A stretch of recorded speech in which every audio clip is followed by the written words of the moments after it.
जो स्वयं अपराध में लिप्त होगा, क्या वो अपराधियों को समाप्त कर पाएगा? मनुष्य पहले आया या धर्म पहले आया? तो मेरे मन में उथल पुथल हुआ कि मुझे क्या करना चाहिए। छोटा राम मंदिर भी बनवा देता, ये हजारों रुपए उन गरीबों के लिए मकान बनवा देते।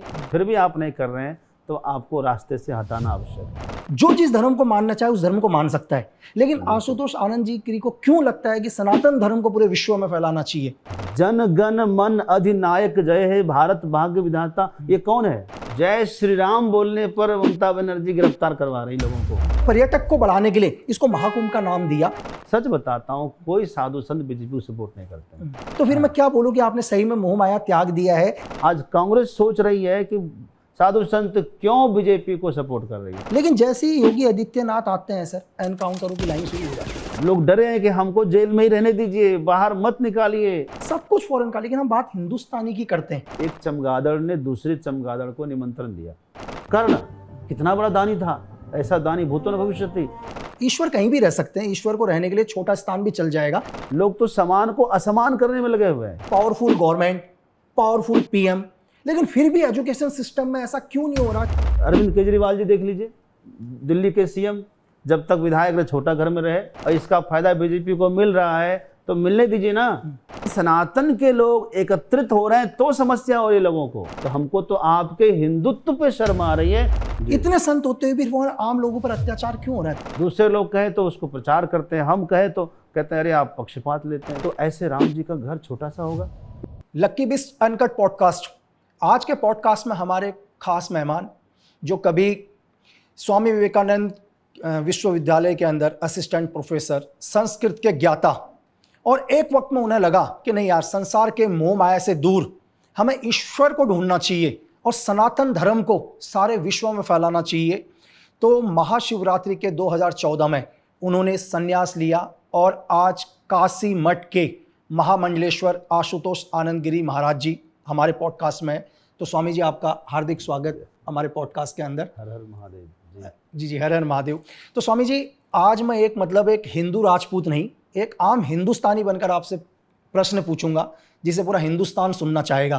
तो सबसे पहले मैं आपसे ये जानना चाहता हूँ कि महामंडलेश्वर आशुतोष आनंद गिरी जी, जो संस्कृत के ज्ञाता और असिस्टेंट प्रोफेसर स्वामी विवेकानंद विश्वविद्यालय के अंदर, इससे पहले आप थोड़ा सा अपना बचपन के बारे में बताइए, यहाँ तक का थोड़ा सा।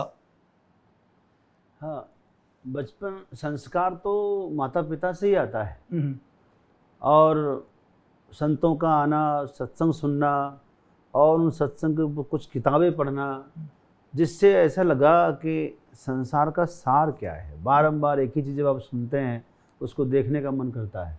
परमात्मा के बारे में बार बार सुनते हैं, संसार की नश्वरता के बारे में सुनते हैं, संसार में कितना स्वार्थ भरा हुआ है रिश्तों में।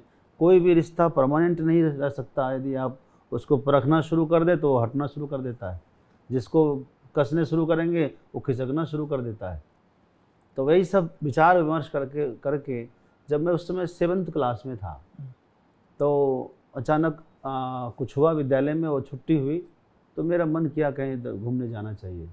तो एक जगह बहुत बड़ा सत्संग चल रहा था, संतों का आयोजन था, तो वहाँ से सत्संग में जाने के लिए अनुमति लिया और फिर मैं चला आया। फिर वहाँ से दूसरी जगह घूमता चला गया। फिर मैं गया ही नहीं बहुत दिन तक वापस। काफ़ी दिन के बाद फिर हरिद्वार चला आया।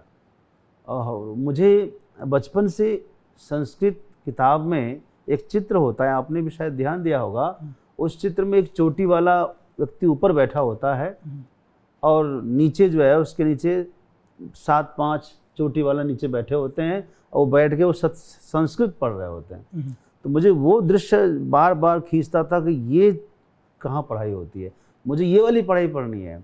मुझे साइंस में, फिजिक्स में और जो है ज्योग्राफी में कोई इंटरेस्ट नहीं था।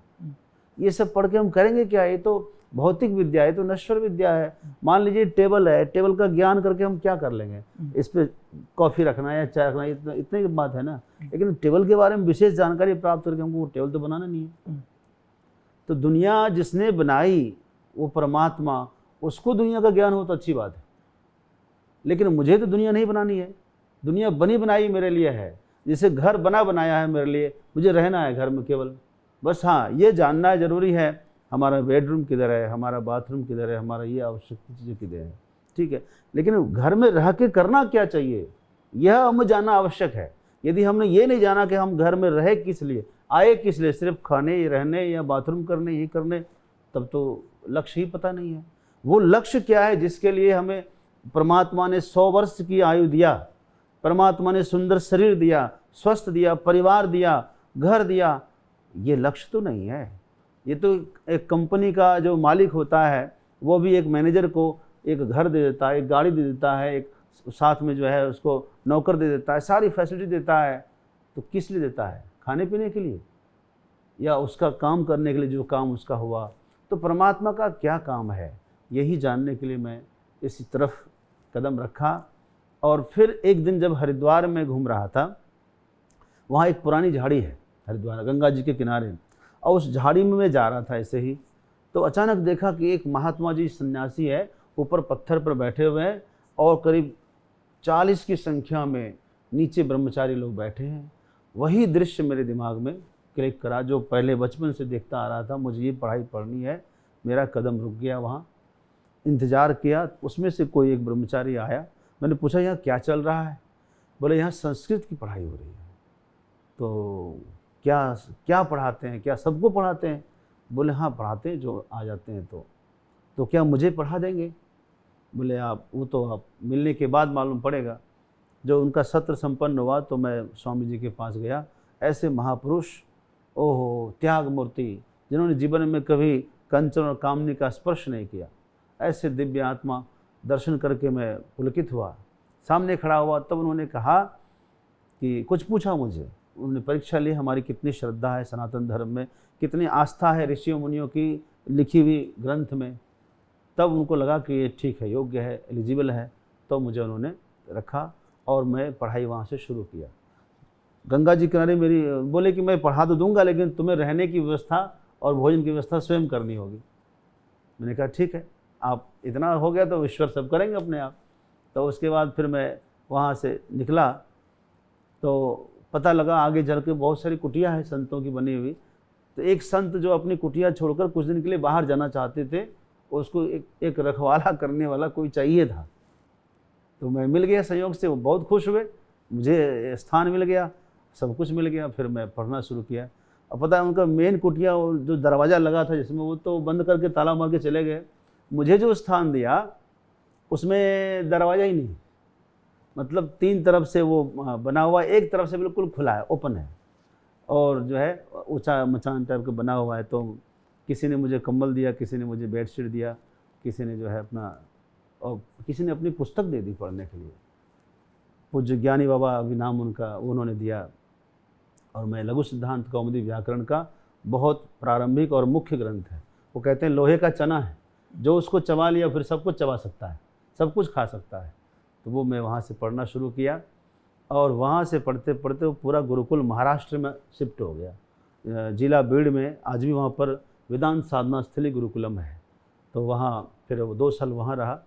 तो लघु सिद्धांत कौमुदी, तर्क संग्रह, वेदांत सार, वेदांत परिभाषा, विचार सागर, सांख्य तत्व कौमुदी, ये सब वहाँ अध्ययन करने के बाद फिर मैं उच्च शिक्षा के लिए काशी गया।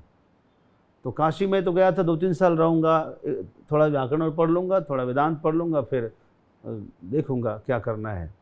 तो फिर एक महापुरुष ने मुझे कहा, जो दीक्षित गुरुजी हैं वहाँ पर, उन्होंने कहा कि एक बात बताइए कि आशुतोषानंद जी, यदि आप 2-3 साल ही पढ़ना चाहते हैं और आप फिर आगे बढ़ना चाहते हैं, तो ऋषियों मुनियों ने, भारत के मनुष्यों ने जो वर्षों परिश्रम करके, तपस्या करके अपना अनुभव लिखा है ग्रंथ में, इतने सारे ग्रंथ किस लिए बनाया, किसके लिए बनाया? यदि कोई पढ़ना ही नहीं चाहता तो फिर उनका व्यर्थ है। जैसे पिता की संपत्ति पर पुत्र का अधिकार होता है, योग्य पुत्र उस संपत्ति को प्राप्त कर ले तो पिता हर्षित होता है, प्रसन्न होता है। जब योग्य शिष्य कोई उनके अपने गुरुजनों के लिखे हुए ग्रंथों को पढ़ता है और उसका प्रचार करता है तो उनको भी हर्ष होता है, उनको गर्व होता है। तो मुझे अच्छा लगा, ठीक है मैं पढ़ूंगा। फिर तो मैं ऐसे डूबा पढ़ाई में कि सब कुछ भूल गया। 14 साल तक उसके बाद फिर काशी में पढ़ा और फिर मैं परीक्षा भी देने लगा। पहले यहाँ इधर हरिद्वार में और महाराष्ट्र में बिना परीक्षा के पढ़ता रहा, फिर वहाँ काशी गया तो वहाँ परीक्षा देने लगा, फिर आचार्य हुआ, 2 विषय से आचार्य हुआ, पहले न्याय से आचार्य हुआ, फिर वेदांत से भी आचार्य हुआ, फिर नेट जेआरएफ हो गया। तो कलकत्ता से आए थे, एक संत आए थे, स्वामी विवेकानंद विश्वविद्यालय के वो थे, क्या रजिस्ट्रार थे, संत ही थे वो। आए, उन्होंने देखा मैं पढ़ा रहा था न्याय सिद्धांत मुक्तावली ग्रंथ, मुझे पढ़ाने की शैली और सब देख करके वो प्रभावित हो गए। बोले कि आशुतोषानंद जी आपको कलकत्ता चलना है। फिर मैंने कहा कि गुरुजी से पूछेंगे, अनुमति मिल गई तो फिर कलकत्ता चले गए। नेट जेआरएफ के आधार पर ही मेरी नौकरी वहाँ लग गई, पक्की हो गई। अब मुझे पीएचडी करने के बहाने वापस काशी आना था। तो मेरे मन में उथल पुथल हुआ कि मुझे क्या करना चाहिए, क्या मैं इसी वापस वहीं जाऊं, नौकरी ही करूं वापस। वहाँ मुझे थोड़ा जस्ता कम था, क्योंकि मैं ही एक इस कपड़े में था। हमारे यहाँ संन्यास से पहले भी एक नैष्ठिक दीक्षा होती है, उसमें गैरिक वस्त्र दिया जाता है। तो आप गैरिक वस्त्र पहनकर आप अध्ययन कर सकते हैं, संन्यास बाद में होता है। यदि संन्यास नहीं लेना है तो आप वापस गृहस्थ आश्रम में जा सकते हैं, लेकिन गुरुकुल में रहने के लिए एक वेशभूषा होती है, वो यही था मेरा। थोड़ा पहनावा अलग था, लेकिन ये था गैरिक वस्त्र ही था। फिर मेरा वहाँ निर्णय हुआ, काशी में ही मैं विचार कर रहा था कि मैं कहाँ जाऊँ। मैं उधर वापस जाने का मेरा दिल कम कर रहा था। तो एक दिन मैं ऐसे ही कई जगह घूमा, कई लोगों से पूछा, कोई भी नौकरी छोड़ने का विचार नहीं दे रहा था। एक दिन मैं रात में चादर ओढ़ के सोया और मन में संकल्प किया कि अब जिधर से पहले बुलावा आएगा वही मेरा लक्ष्य हो जाएगा, वही मेरा अंतिम गंतव्य हो जाएगा। सवेरा हुआ, नहाए धोए, पूजा कर रहे थे। 8:30 बजे में पूज्य गुरुदेव का फ़ोन आ गया। आशु, वो आशु कहते हैं उनको प्यार से, बहुत दिन हो गया, आओ, आज तो छुट्टी भी है, तुम आओ। जी आता हूँ। फिर मैं हर छुट्टी दिन मैं संगीत क्लास में जाता था। महमूदगंज में संगीत क्लास करने के बाद 11:30 बजे गुरुजी कक्ष में प्रवेश किया। जैसे प्रवेश किया तो उनका प्रश्न था कि मैंने सुना तुम्हारी पढ़ाई हो गई। मैं बिल्कुल सावधान था, मैं ये नहीं कहा कि मेरी नौकरी भी लग गई, नहीं तो क्या पता फिर पलट ना जाए। जो सुनता है वही नौकरी छोड़ने की सलाह नहीं देता। गुरुजी बोले कि पढ़ाई हो गई? बोला हाँ हो गई पढ़ाई। तो एक साधु की अपनी भाषा होती है, शैली होती है। तो उन्होंने एक बात कही कि देखो, किसी न किसी पेड़ में लटकना ही है, फिर तो यहीं लटक लो। दूसरे कोई आएंगे, यहाँ के बारे में जानेंगे, पहचानेंगे, उनको बहुत वक्त लग जाएगा, तुम्हारा सब जाना पहचाना है। फिर मैं चुप रहा। उनको लगा शायद ये देख रहे होंगे कि मठ में कितनी संपत्ति है, क्या है, नहीं है, धन क्या है। तो एक बहुत अच्छी बात बताया कि देखो, एक चमगादड़ ने दूसरे चमगादड़ को निमंत्रण दिया कि तुम मेरे घर आना। तो चमगादड़ आ गई, बताओ कहाँ रहूँ, क्या खाऊँ। तो उसने कहा कि मैं इधर लटक रही हूँ तो इधर लटक ले, मैं भी हवा पी रही हूँ तो भी हवा पी ले। तो इसका मतलब क्या हुआ? मैंने कहा गुरुजी मैं समझ गया। इसका मतलब हुआ यहाँ जो कुछ होता है वो आकाश वृत्ति से होता है। जब आप साधु संत बनने के लिए चलते हैं तो आपके मन में वैराग्य होना चाहिए, और कोई फिक्स इनकम आपका नहीं होता है, क्योंकि हमने कमाई का सारा रास्ता बंद करना होता है, खोलना कुछ नहीं होता है।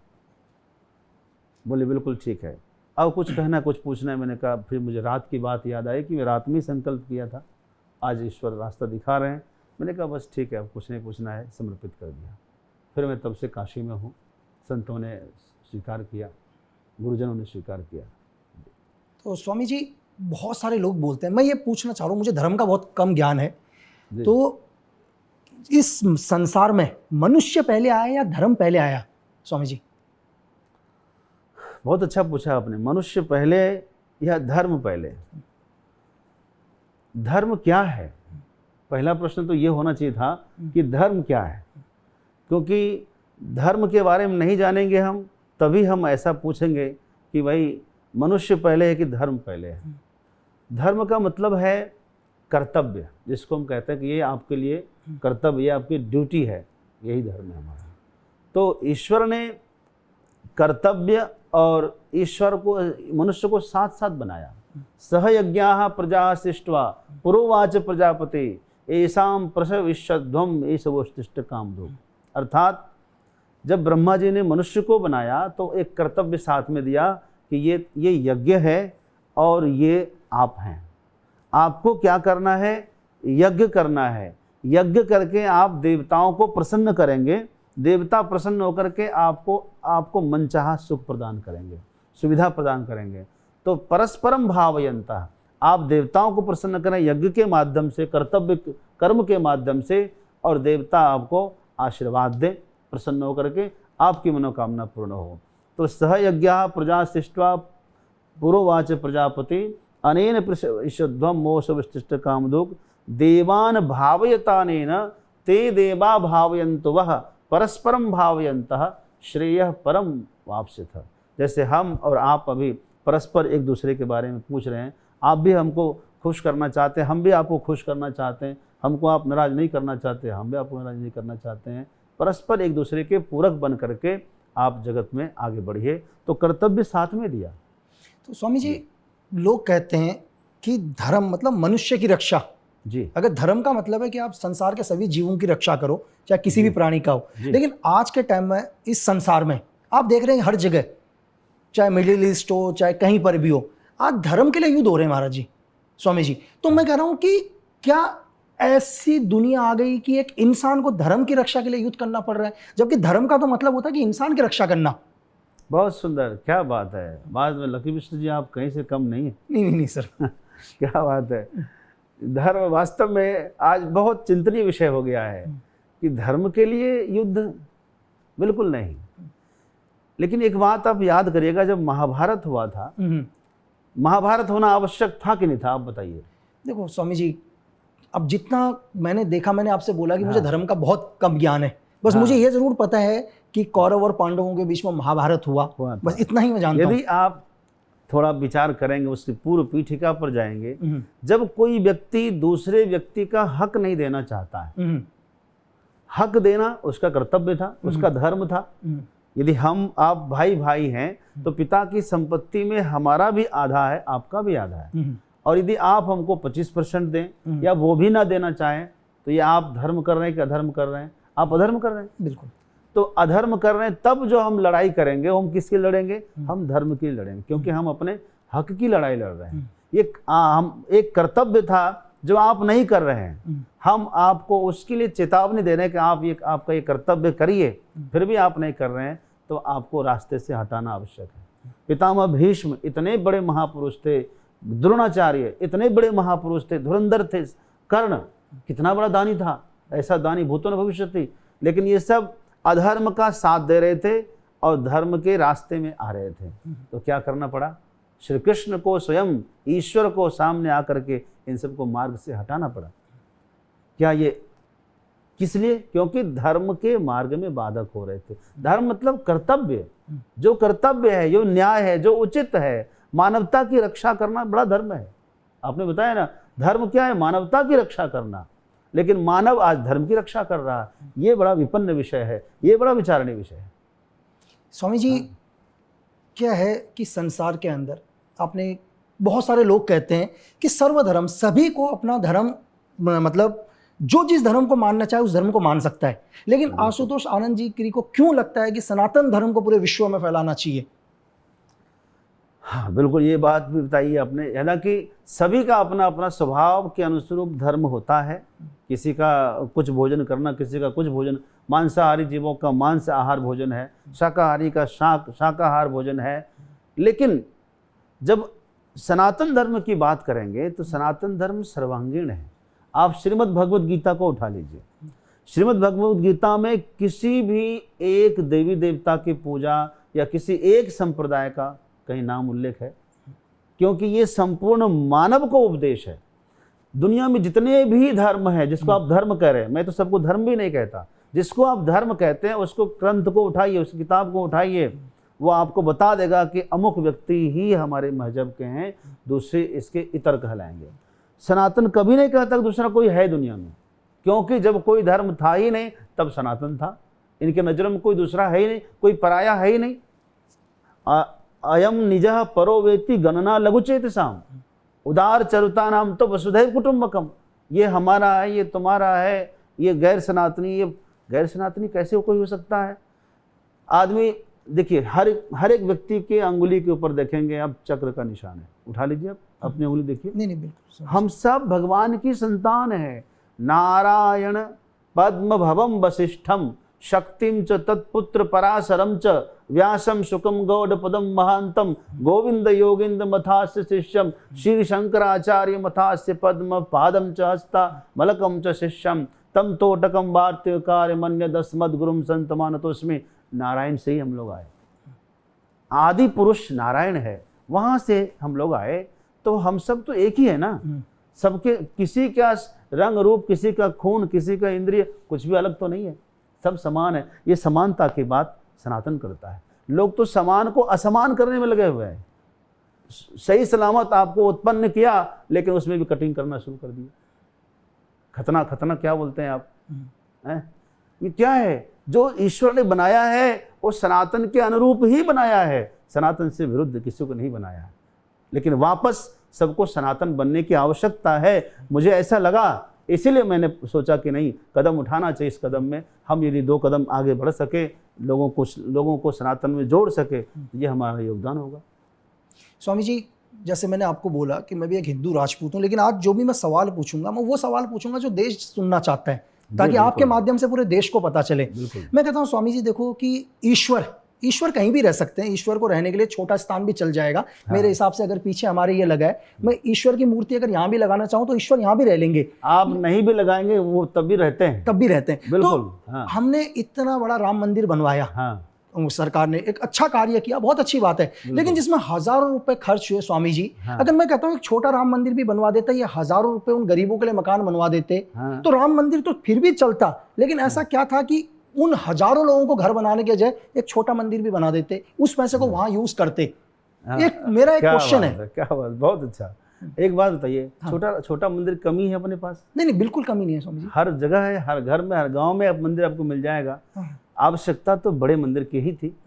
दूसरी बात, जब सबको पता है, हमको पता है कि राम जी की जन्मभूमि ये है, राम जी की जन्मभूमि पाकिस्तान तो नहीं है, अफगानिस्तान तो नहीं है, सब मानते हैं कि राम जी भारत में ही जन्म लिए, तो कहीं जन्मे होंगे ना। शास्त्र भी कह रहा है सरयू के तट पर है, तो सरयू तट पर अयोध्या नगरी है, सरयू के तीर अयोध्या नगरी, संत भरे जहाँ गागरिया, अवध जो है क्या है, अवध बिहारी सांवरिया।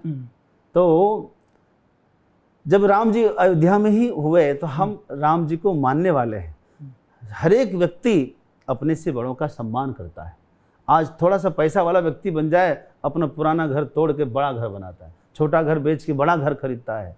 आप देखिए, जैसे छोटा विधायक था, जैसे सांसद हुआ तो अपने घर बड़ा कर लिया, सीएम हो गया। अरविंद केजरीवाल जी देख लीजिए, दिल्ली के सीएम, जब तक विधायक रहे छोटा घर में रहे, जहाँ सीएम बने अपने लिए इतना विशाल घर बनाया कि चर्चा का विषय बन गया, देश दुनिया जान गई उसके घर को। तो भाई, जब हम छोटे छोटे मानव भी इतना अपना तरक्की कर सकता है, तो हमारा ईश्वर तो सबसे बड़ा है।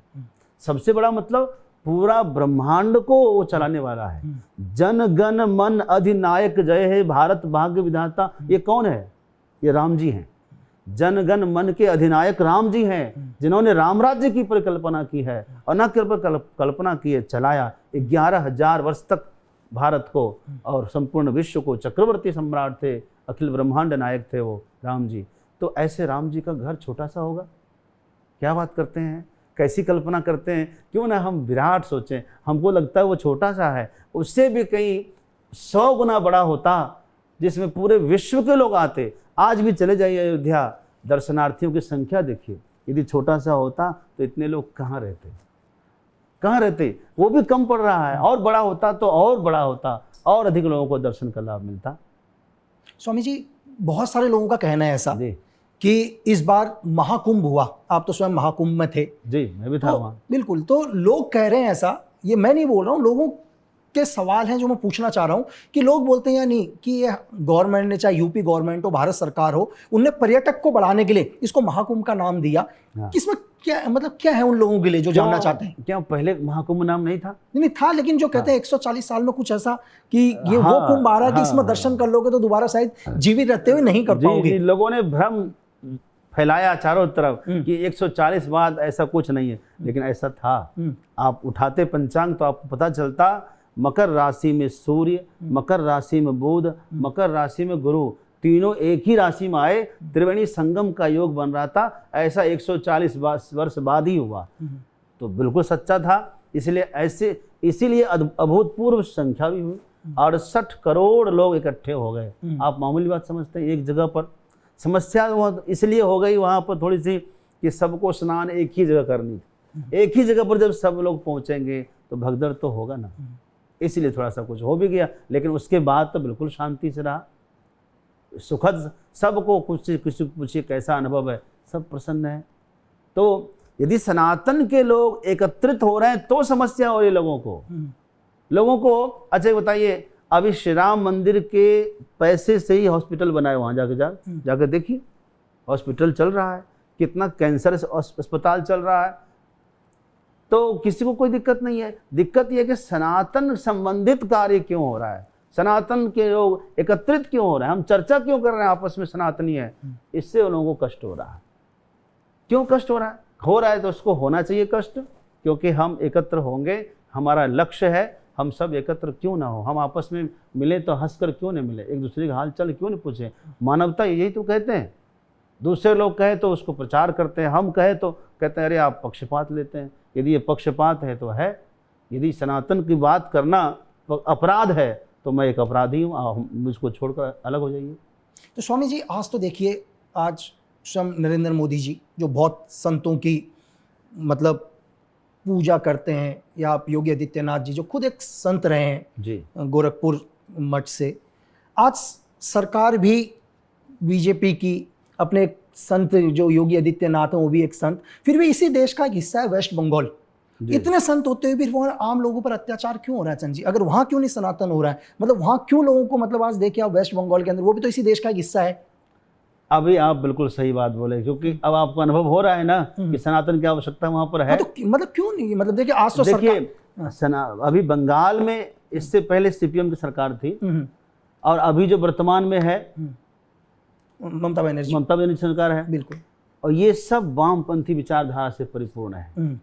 तो जिसके कारण सनातन का वहाँ बहुत ह्रास हुआ, दबाया गया सनातनियों को, मूर्ति विसर्जन करने पर समस्या है, और उनको जो है नमाज पढ़वा दिया रोड पर, मूर्ति विसर्जन को रोक दिया। जो सदियों की परंपरा थी उसको रोका गया मूर्ति पूजा पे। जय श्री राम बोलने पर ममता बनर्जी गिरफ्तार करवा रही लोगों को। तो किसी को यदि आप दबाएंगे तो उबाल तो होगा, उछाल तो होगा। हम चाहते हैं कि वहाँ जो हिंदू हैं, वहाँ जो सनातनी हैं, वो थोड़ा जगें, बस इसी का इंतजार है। वो जग जाए, सारी शक्ति वहाँ पहुँच जाएगी, फिर से वहाँ सब ठीक हो जाएगा। लेकिन स्वामी जी, देश तो एक ही है, मतलब देखो बंगाल हो चाहे यूपी हो, हर हिंदुस्तानी एक ही है, एक ही हिंदुस्तानी है ना। तो रूल्स भी पूरे हिंदुस्तान में एक ही होने चाहिए। मैंने आपको बोला कि माननीय प्रधानमंत्री तो देश के प्रधानमंत्री हैं, हाँ, तो उन्हें तो एक एक्शन लेना चाहिए बंगाल के ऊपर कि ऐसा क्यों हो रहा है, क्योंकि पावर तो सेंटर की है ना स्वामी जी। नहीं, आपको पता होगा कि पूरे देश में एक कानून नहीं है। नहीं, बिल्कुल, हर राज्य का अपना कुछ न कुछ मोटिव होता है, बिल्कुल, अपना उसका अधिकार क्षेत्र होता है, उसका अधिकार में जो कुछ है वो कर रही है वहाँ की सरकार। यदि एक होता तब तो कोई दिक्कत ही नहीं है, फिर केंद्रीय शासन कर लेता, लेकिन केंद्र शासन वहाँ नहीं है, वहाँ राज्य सरकार है।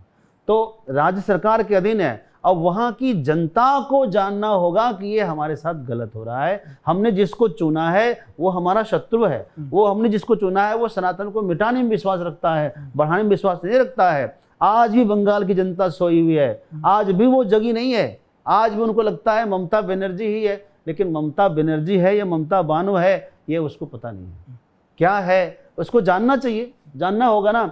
जब तक बंगाल की जनता नहीं चाहेगी यहाँ सरकार बदले तो कैसे बदलेगी। तो स्वामी जी, बहुत सारे देखो संत, हम महाभारत भी मैंने देखा टीवी में जी, या रामायण भी देखा, तो लोग कहते हैं कि संत का मतलब जिन्होंने मोह माया सब कुछ त्याग दिया है स्वामी जी।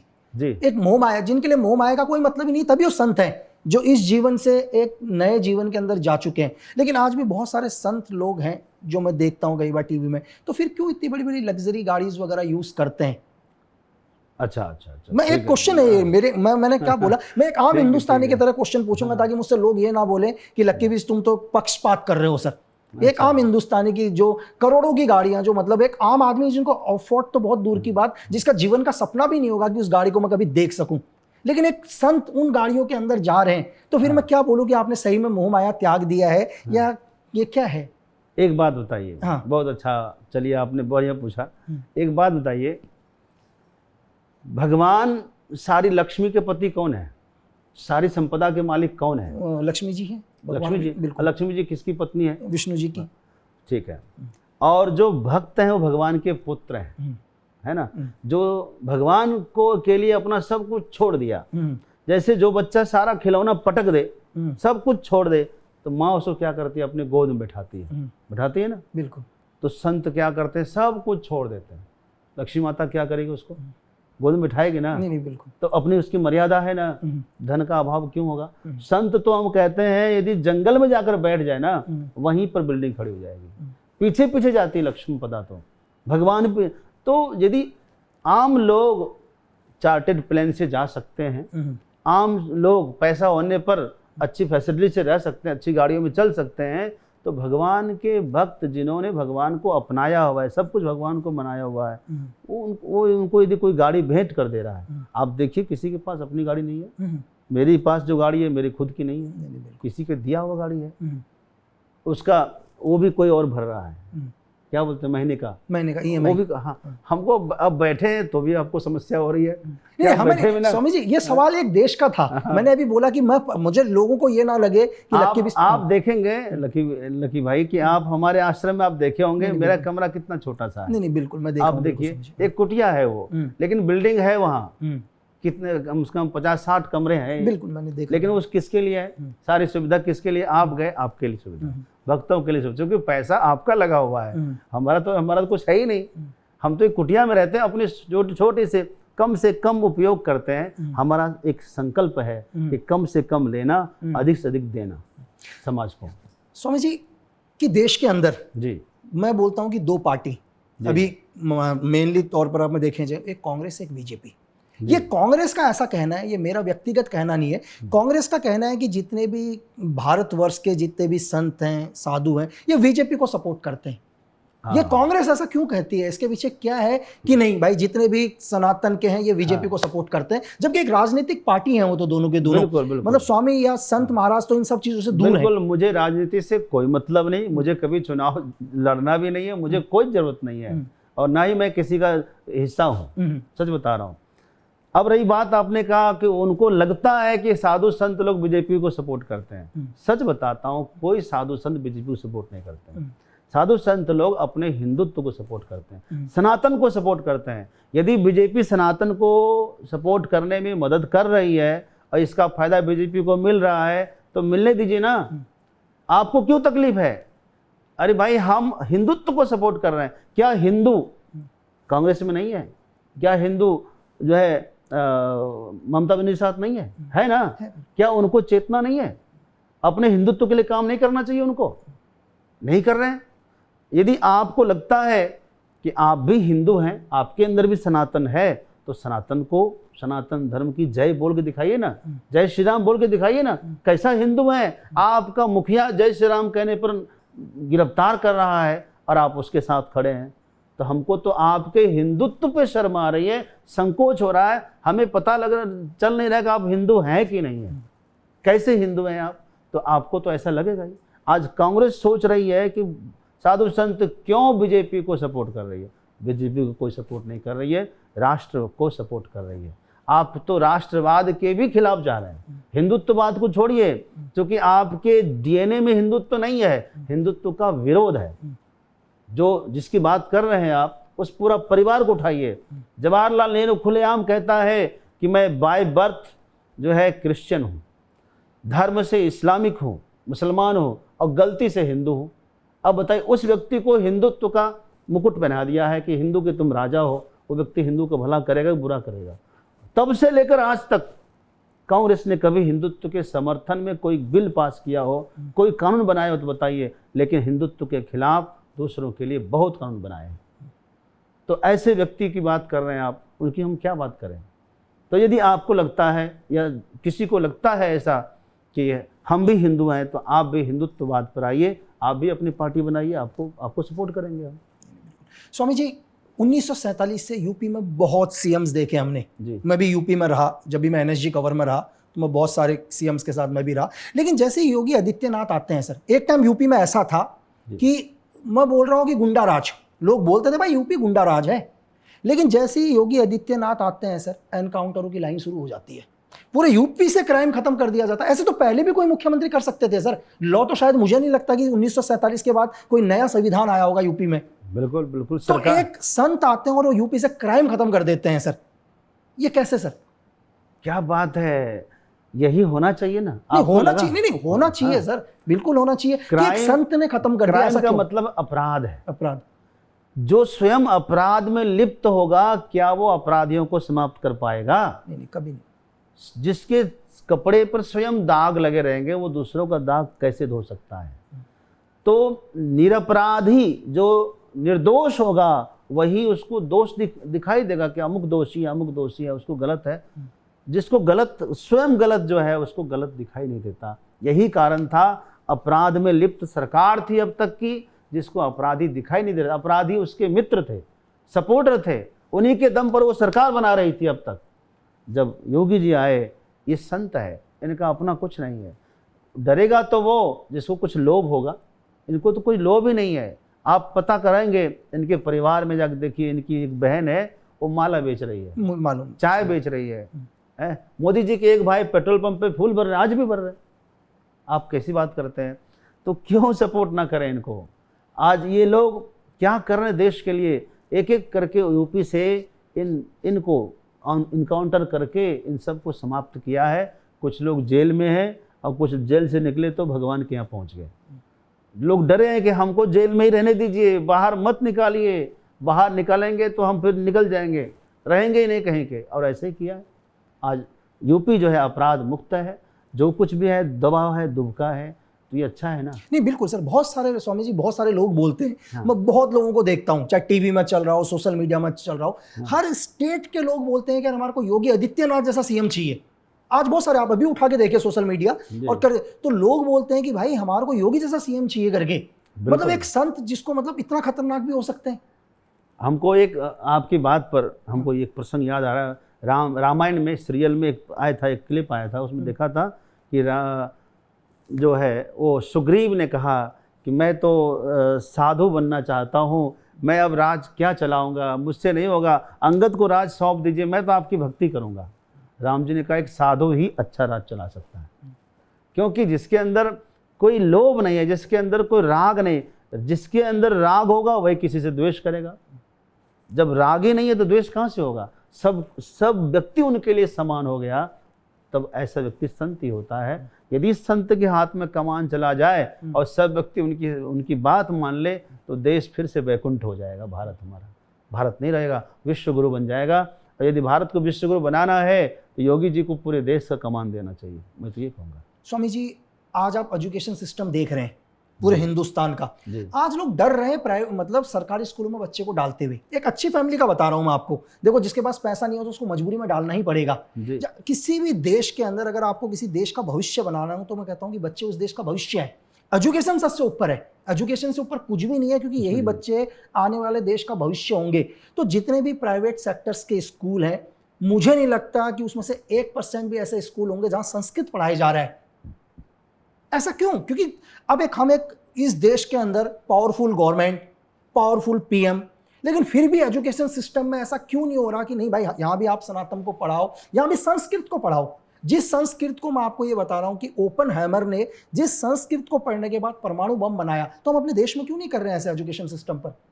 ये आपने बहुत अच्छा बताया कि भविष्य को यदि संभालना है तो एजुकेशन सिस्टम को संभालना चाहिए। और आज मुझे चिंता इस बात की है कि स्कूलों में, प्राइवेट स्कूलों में संस्कृत को हटाया जा रहा है।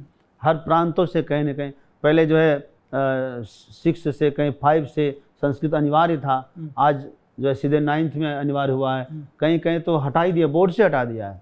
तो ये दुर्भाग्यपूर्ण विषय है। यदि सनातन को बढ़ावा देना है तो संस्कृत को बढ़ावा देना चाहिए। संस्कृत भारतस्य प्रतिष्ठित वे संस्कृतम संस्कृतिस्तथा। भारत की प्रतिष्ठा 2 चीज़ से, एक संस्कृत से, एक भारतीय संस्कृति से, हमारी परंपरा से। परंपरा का यदि विलोप होगा तो धर्म नहीं रहेगा, धर्म नहीं रहेगा तो हमारी कोई पहचान नहीं रहेगी। बस पहचान ही तो है, हमारा ये कर्तव्य है, हमारा ये स्टाइल है, हमारा ये परंपरा है। जो परंपरा ही समाप्त कर देंगे तो एक मूर्ति है, समझ लीजिए आप, खा रहा है, पी रहा है और वो कर रहा है। तो धर्म प्राण है भारत का, सनातन धर्म का जो है प्रचार प्रसार हो, इसके लिए हर स्कूलों में, लेकिन अच्छी बात बताएं, महाराष्ट्र में शुरू किया गया है, उत्तर प्रदेश में शुरू किया गया है, आपको बता दें कि उत्तराखंड में शुरू किया है। गीता का सिलेबस में गीता चलाया गया है उत्तराखंड में, हिमाचल में शुरू किया गया है, और भी हरियाणा होगा, हरियाणा में शुरू किया गया है। तो कुछ लोगों ने अच्छा कदम उठाया है, स्वागत योग्य कदम है, पूरे देश भर में लागू हो, गीता का ज्ञान का प्रचार होगा तो अवश्य ही सब समझेंगे।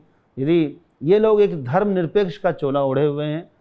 अच्छा एक बात बताएं, हमारे सनातन की क्षति कैसे हुई, सिलेबस से इतनी उपेक्षा क्यों हुई? क्योंकि इसके पहले जो शिक्षा नीति थी वो गलत थी। जो शिक्षा मंत्री थे हमारे प्रथम, कौन थे, नाम आपको याद होगा, वो मुसलमान। जो सनातन विरोधी है वो हमारा शिक्षा मंत्री बना है, तो सनातन को कैसे आगे बढ़ाएगा? यही तो हमारा पूरा, कोई बच्चा इतिहास पढ़ता है तो बाबर से शुरू करता है। अरे उसके पहले का इतिहास बताओ, पृथ्वीराज का बताओ, उसके पहले का जो है शक है, हूण है, स्कंदगुप्त है, मौर्य है, इसकी चर्चा कोई नहीं कर रहा। आगे बढ़ने के बाद वही बच्चा फिर पढ़ता है, लेकिन जब भी आरंभ की बात आती है, हिस्ट्री की बात को, तो बाबर शुरू करता है। क्यों? केंद्र में इसको रख दिया गया। इन लुटेरों को अच्छा बताया गया, इन लुटेरों को अच्छा शासक बताया गया, लेकिन जो हमारे अच्छे शासक थे उनको दबाया गया। इतिहास बदला गया हमारे साथ, इतिहास के साथ छेड़छाड़ किया गया। आज एक लड़की कह रही थी, एक वीडियो में देख रहा था, यदि राम जी हमारे ऐतिहासिक पुरुष हैं तो उसको हिस्ट्री में क्यों नहीं पढ़ाया? सही प्रश्न किया उसने, उसका क्वेश्चन सही है। वास्तव में राम जी को इतिहास में रखना चाहिए, पढ़ाना चाहिए, लेकिन ये इतिहासकारों ने राम जी को माना ही नहीं। जो राम कहने में जो इसको क्या है, हराम है राम कहना जिसके लिए, वो उस व्यक्ति से आप कल्पना कैसे कर सकते को सनातन का प्रचार करने देगा? यही कारण था कि हमारे स्कूलों से सनातन को हटा दिया गया। अब हम विश्वास करते हैं कि वापस शिक्षा नीति में, वर्तमान शिक्षा नीति में राम जी को पढ़ाएंगे, हम जो है श्री कृष्ण को पढ़ाएंगे, इतिहास के उन सब पात्रों को पढ़ाएंगे, ताकि हर व्यक्ति, महाभारत क्यों पढ़ना चाहिए? कि घर में महाभारत ना हो। रामायण क्यों पढ़ना चाहिए? रामायण पढ़ने की चीज़ नहीं है। हमको एक डीआईजी साहब मिले, उनसे हमारी बात हुई बनारस में, तो उसने कहा कि महाराज जी आप लोग रामायण पढ़ते हैं? हमने कहा, बोले रामायण पढ़ना नहीं चाहिए। मुझे बहुत अच्छी बात लगी उनकी। रामायण पढ़ने की चीज़ है, रामायण जीने की चीज़ है, और महाभारत जीने की चीज़ नहीं है, महाभारत पढ़ने की चीज़ है, ताकि घर में महाभारत ना हो। लेकिन आज हम उल्टा कर रहे हैं, रामायण को पढ़ रहे हैं और महाभारत को जी रहे हैं। कितना विपरीत हुआ है। तो हमारी संस्कृति को, परंपरा को आगे बढ़ाने के लिए हम सबको ये जो इतिहास के 2 ग्रंथ हैं, रामायण महाभारत, उसको जरूर चिंतन में लाएं, बच्चों को बताएं। बहुत दुख है, दुख इस बात का है कि मुसलमानों को पता है कि कुरान में क्या लिखा है, किस आयत में क्या लिखा है, लेकिन ईसाइयों को भी पता है बाइबल में क्या लिखा है, सबको पता है, लेकिन हिंदुओं को नहीं पता है गीता किस अध्याय में क्या लिखा है, गीता में कितना अध्याय है, गीता कहा किसने, लिखा किसने, क्या प्रसंग था, बच्चों को पता ही नहीं। तो बहुत व्यापक स्तर पर प्रचार प्रसार करना होगा, तभी हम सनातन धर्म को स्थापित कर सकेंगे जनमन के मानस पटल पर और विश्व के पटल पर रख सकेंगे देश को। स्वामी जी, हम लगभग 145-47 करोड़ का देश, दुनिया का सबसे बड़ा लोकतंत्र, बड़ा हिंदू देश, लेकिन फिर भी अगर मैं भी अभी यहाँ से निकलूँ मुंबई से, मैं रोड पर जाऊँ स्वामी जी, तो मुझे 100 में से 98 दुकानें सारी फॉरेन के ब्रांड मिलेंगे। बच्चे भी आजकल फॉरेन का ही चाहिए, उनको चाहिए कि फॉरेन का, मैं कुछ भी ड्रेस पहनूं वो फॉरेन का, खाऊं फॉरेन का, स्टारबक्स में बैठूं, सब कुछ फॉरेन का, लेकिन हम बात हिंदुस्तानी की करते हैं। आपको एक कहावत पता होगी, दूर का ढोल सुहाना होता है। दूर से ढोल बजे तो बहुत प्यारा लगता है सुनने, अरे वाह वाह वाह, मन करता है चले जाएं, और निकट में ढोल बजे, अरे बंद करो यार, डिस्टर्ब हो रहा है। यही हो रहा है। पर्वत दूर से कितना प्यारा लगता है, निकट चले जाए तो क्या दिखेगा, अरे गंदी है, पत्ते झड़े हुए हैं, पत्थर हैं, और क्या दिखेगा। ये सामीप्य दोष है। हम अपने देश में रहकर अपने देश को बढ़ावा नहीं दे रहे हैं, अपने देश की अस्मिता को नहीं पहचान पा रहे हैं, अपने देश के उत्पाद्य को बढ़ावा नहीं दे रहे हैं, इसको महत्व नहीं दे रहे हैं।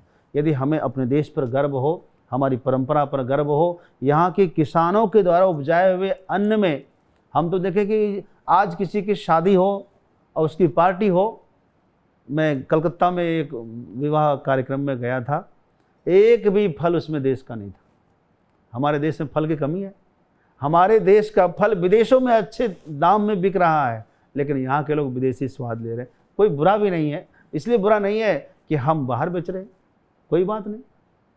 हमारा देश का सामान बाहर ब्रांड है।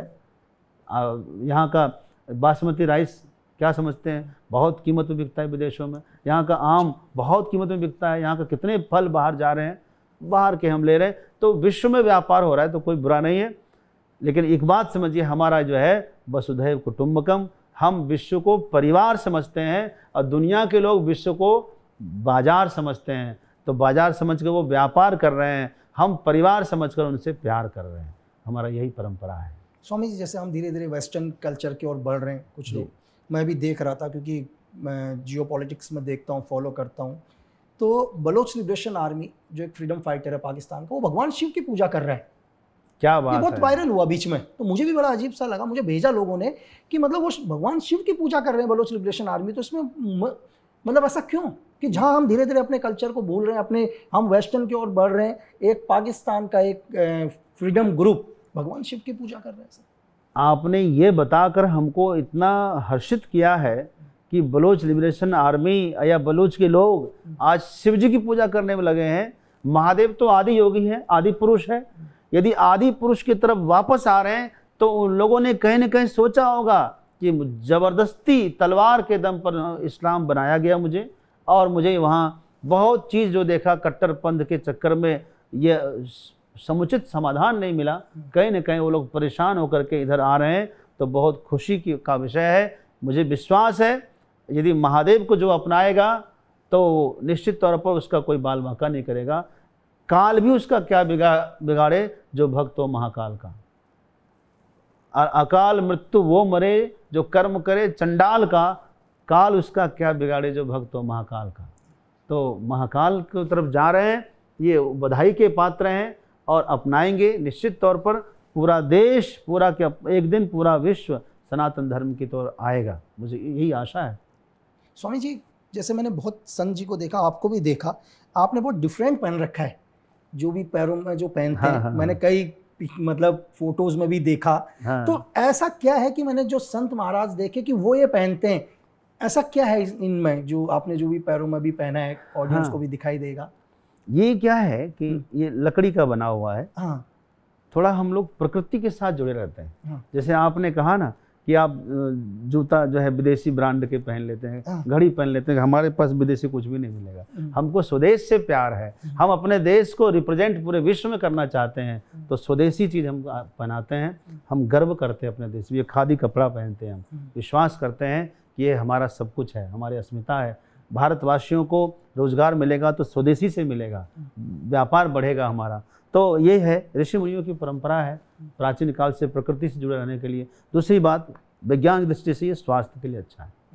चमड़े के पहने आप, उससे अच्छा है, 100 गुना अच्छा कि 1000 गुना अच्छा है आप लकड़ी पर चल रहे हैं। लकड़ी एनर्जी का सोर्स है, ये तो आप जानते हैं। हाँ, बिल्कुल बिल्कुल। एनर्जी हमें हमेशा मिलेगी और सात्विक एनर्जी मिलेगी। दूसरा, ये जो अंगूठा है, अंगूठे पर ये बारंबार ये करने से क्या है, ये ब्रह्मचर्य में करने में आसानी होती है, ब्रह्मचर्य पालन में ये आसानी होती है। काम वासना पर विजय प्राप्त करने के लिए इसको पहना जाता है। तो काफ़ी चीज़ें इससे सहयोग मिलता है। और दूसरा, ये जो वेशभूषा है ये भी अलग है आपसे। क्यों अलग है? क्योंकि ये हमारा गुरु है। अब ये पहन करके मैं किसी शराब की दुकान के पास खड़ा नहीं हो सकता।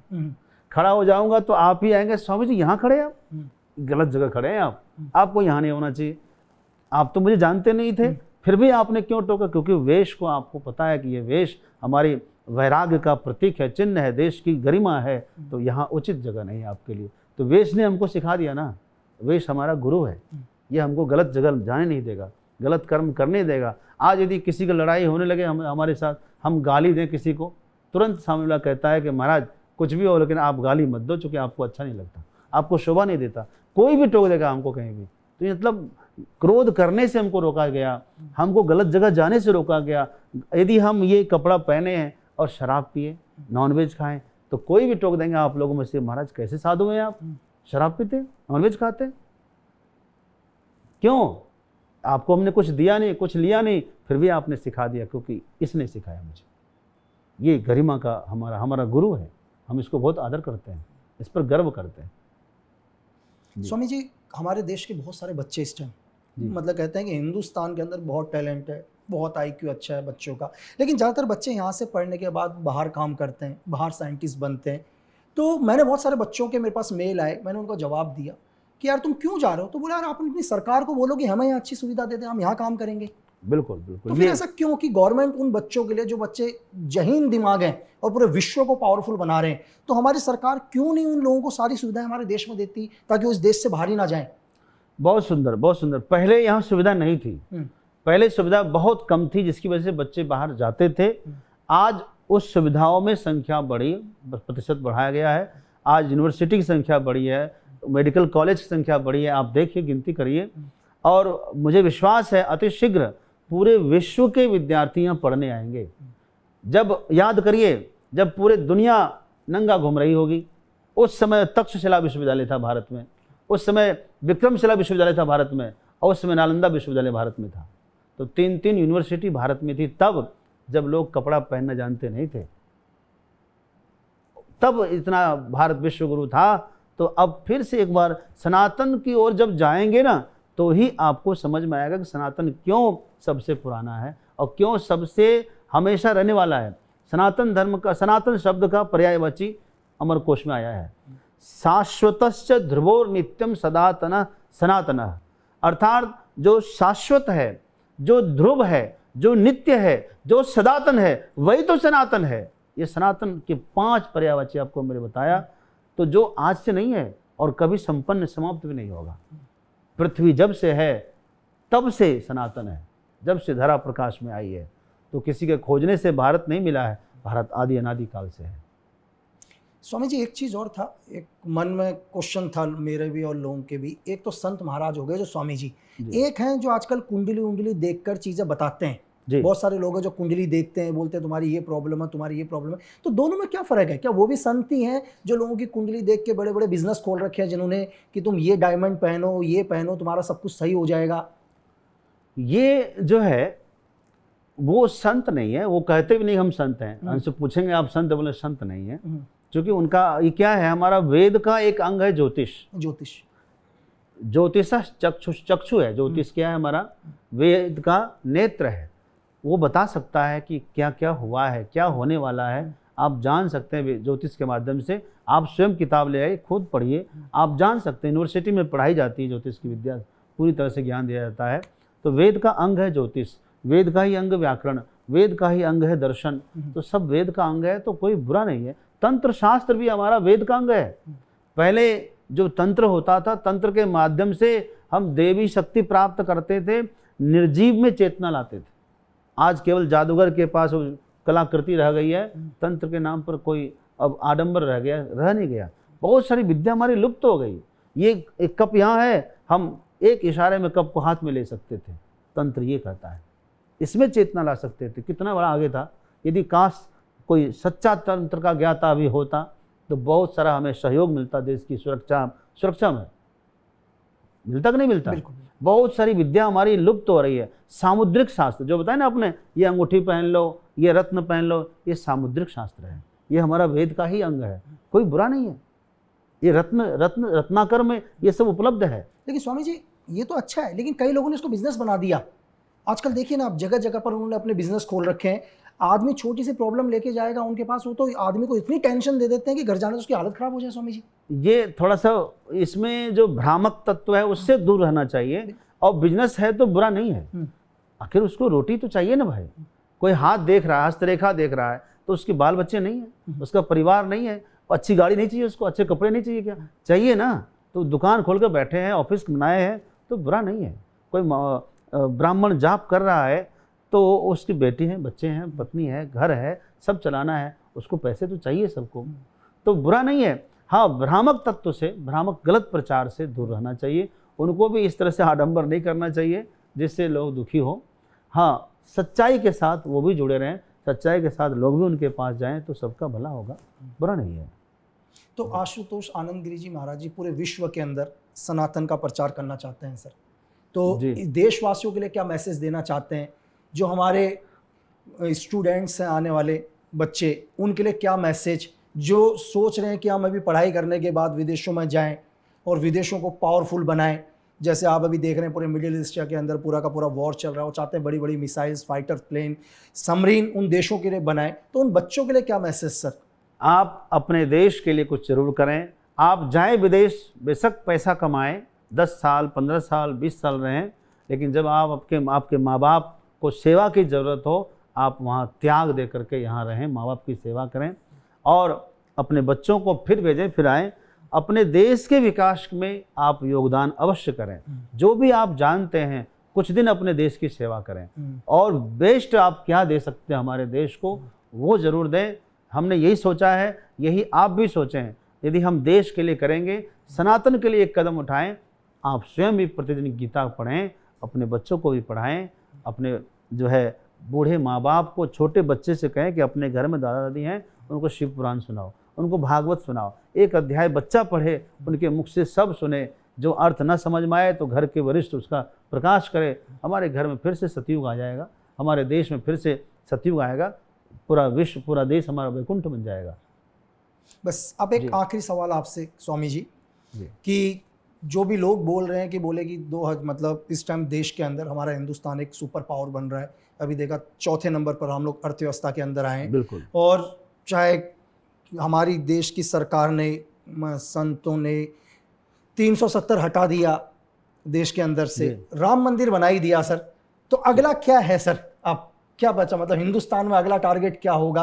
अगर मैं आशुतोष आनंदगिरी जी से पूछूं, अगला टारगेट यह होगा कि जो देश के युवा बाहर जाके काम कर रहे हैं उसको यहाँ स्कोप मिले।